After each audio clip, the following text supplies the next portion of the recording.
hace muchos años, hace como 5 o 6 años, les han detenido el refrendo de esa concesión, en el que ellos han pensado en desplegar una red nacional de ancho de banda en la frecuencia 2.5, que es una de las frecuencias más poderosas, vamos a decirlo de alguna manera, de las más limpias, para desarrollar una tecnología de cuarta generación en términos de Internet, incluso a través de una modalidad tecnológica, de un modelo tecnológico, el más reciente, que se llama LTE. Han establecido, como lo dijo él, un consorcio concesionario. Se han unido varias empresas, están incluso asociados con Clearwire, con Intel, Alestra, MBS. Han nombrado a un operador neutral para el proyecto, para evitar prácticas discriminatorias, etcétera, etcétera. Sería el proyecto de ancho de banda para el país más importante que se haya generado en la última década, porque sería a velocidades que no conocemos en términos de los usuarios de Internet, porque tendría un gran ancho de banda y porque costaría casi una tercera parte de lo que hoy cuesta. ¿Por qué no se ha refrendado ni autorizado?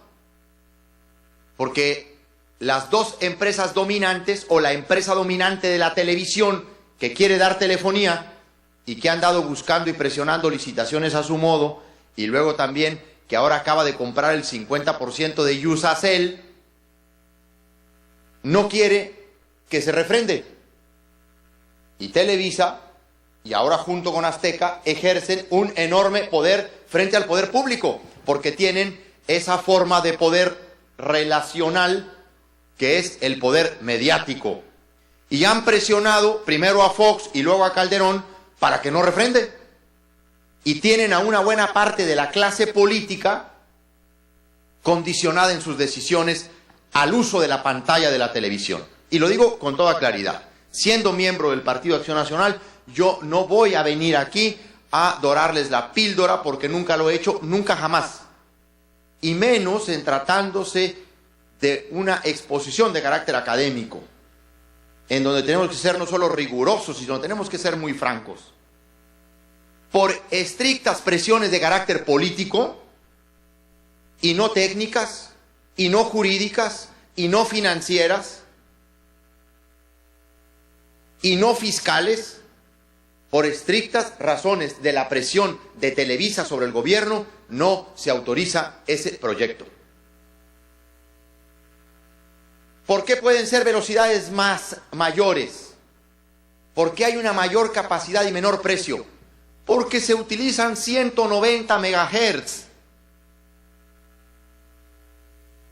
Y en la medida en que más megahertz se utilizan, se requieren menos antenas de redundancia, celdas de redundancia para esparcir las señales. Y a menos antenas de redundancia, menos inversión en términos reales, y menos costos. Por presiones de la competencia. ¿Por qué a Televisa y a Televisión Azteca de repente le interesó las tarifas de interconexión que pagamos todos los mexicanos, que son muy caras?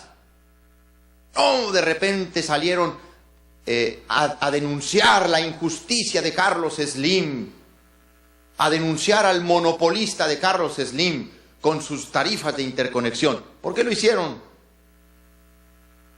Porque están muy preocupados por las tarifas de interconexión que pagamos desde hace 20 años que Telmex se privatizó. ¿Descubrieron la tarifa de interconexión después de 20 años? No. porque el señor Slim tiene reconvertida toda su red. Ese sí tiene la red nacional. Él está en bosques, selvas y en todo. Caminos rurales, pueblitos, ese es territorio, todo México es territorio Telcel. Esa es la única red nacional. Esa red, el 98,4% de esa red está reconvertida para dar televisión. No un canal. 100, no uno, 100. Claro, en cuanto dijo en serio que quería ir a dar televisión, pues se le vinieron a la yugular los dos monopolios, el duopolio de la televisión. El burro hablando de orejas. Eso mismo hicieron con un empresario. Yo no sé si ustedes se acuerdan porque son muy jóvenes, pero bueno, pues ya deben haber tenido interés por estos temas. No sé si ustedes se acuerdan, ya murió un empresario, se llamaba Isaac Saba. Saba fue acusado por las dos televisoras de ser uno de los culpables de la muerte de miles de personas al año en México. Lo acusaron de asesino de miles de personas. Le echaron una campaña de linchamiento porque tenía el monopolio de la distribución de medicinas. Y entonces la gente se moría porque no podía adquirir los medicamentos para curar su mal. Y Saba era el responsable. ¿Por qué detectaron el monopolio de Saba 25 años después de tenerlo? Porque Saba formó un grupo que se llama Palmas 28, que busca una tercera cadena nacional de televisión en el país. Entonces ellos usan la televisión como cañón para embestir a todo el que quiere venir a competirles o entrar a su mercado. Ellos quieren entrar al mercado de telecomunicaciones, pero no quieren que nadie entre a su mercado de la televisión. Esa es la verdad de la 2.5. ¿Por qué se batalla tanto en México para tener estos temas? Porque tenemos una ley de radio y televisión que data de 1960. Y las únicas reformas que tiene han sido promovidas por los propios concesionarios para su conveniencia, para el mantenimiento de un poder concentrador de medios de comunicación. La última reforma que hicieron era un asalto en despoblado al Estado. La ley Televisa. La ley Televisa, yo la combatí en la Corte, junto con un grupo de senadores, cuando yo fui senador de la República. Y le echamos abajo.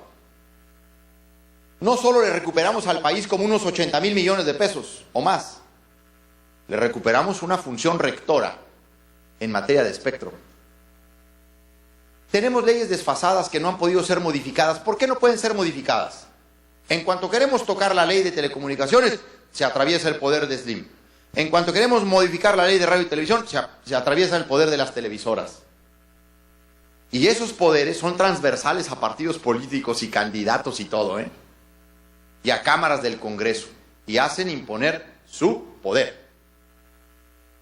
Y presionan. Los invito a conocer una iniciativa, que es la que presenté el 8 de abril del año pasado en la Cámara, que es la nueva Ley Federal de Telecomunicaciones y Contenidos Audiovisuales, para que vean cómo regulamos todo. Claro que proponemos regular, como se me pregunta, tanto a unos como a otros. Por supuesto que Slim tiene razón en querer entrar a la televisión. El fenómeno de convergencia tecnológica, a partir del fenómeno de compresión digital, permite esa imbricación de redes y servicios, y él podría dar el total play. De hecho, hay un acuerdo de la Comisión Federal de Competencia que permite a los operadores de telecomunicaciones dar televisión siempre y cuando cumplan con ciertas condiciones: interoperabilidad de redes, portabilidad numérica de los teléfonos, tarifas de interconexión asequibles. Slim tiene razón en querer entrar al mercado de la televisión. Bueno, yo sostengo que él podría darla si quisiera hoy mismo. en términos de su propio título de concesión y de acuerdos que han sido emitidos por el gobierno. Pero también es cierto, aunque no les compete a ellos porque no tienen fuerza moral para hacerlo, también es cierto que los mexicanos pagamos una de las tarifas de interconexión más caras. Y también es cierto que el redondeo telefónico es uno de los abusos más documentados que enfrentamos los mexicanos. ¿Saben qué es eso del redondeo?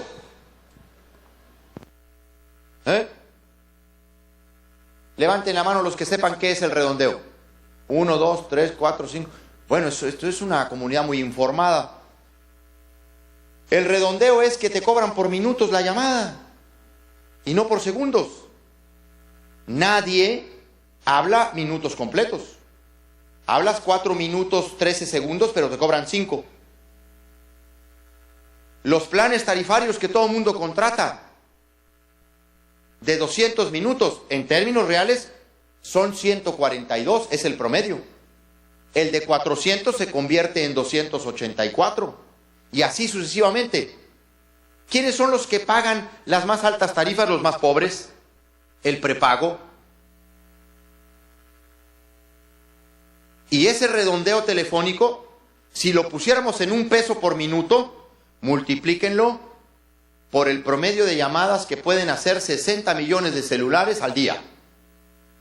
Para que vean los ingresos solo por redondeo.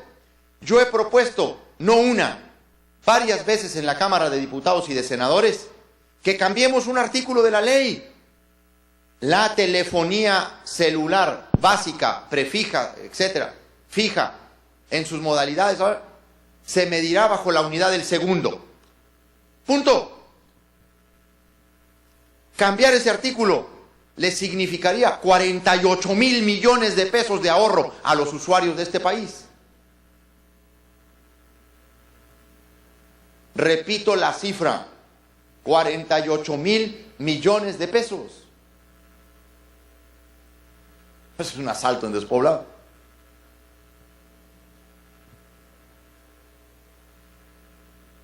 Yo estoy en contra de ACTA. Me parece un proyecto peligroso, no solamente para las libertades que supone el uso de las nuevas tecnologías de la información y de la comunicación y la tendencia al uso de software libres y de derechos sociales en el uso de estas redes, sino también me parece que termina reforzando la concentración, que termina restringiendo la nueva oferta comunicativa. La pregunta sería, ¿hay clase política en este momento en México para una reforma legal como la que necesitan las telecomunicaciones y la radiodifusión?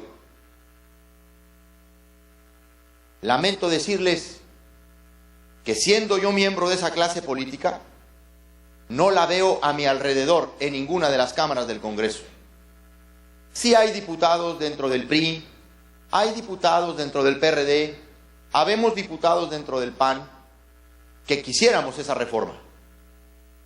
Pero no hay en la mayoría de las cámaras una voluntad política para enfrentarse al poder fáctico del duopolio de la televisión o del monopolio de las telecomunicaciones. Nadie está pensando en una transición. Todo el mundo está pensando en el siguiente puesto, en el siguiente cargo. Todo el mundo está pensando en el inmediatismo electoral. Una reforma como esta supone pensar en una perspectiva de más largo alcance. Las transiciones políticas las llevan a cabo clases políticas que estén dispuestas a agotarse con sus propias reformas. Ahora, ni los más viejos en el Congreso piensan jubilarse en los próximos años. De ahí que, por ejemplo, la reforma de los medios no tenga muchos medios para ser difundida. Pero si hacemos buen uso de las redes sociales de Internet y ustedes me ayudan un poco, yo creo que podemos socializar esta información que es tan importante para el futuro de la democracia en México. Por su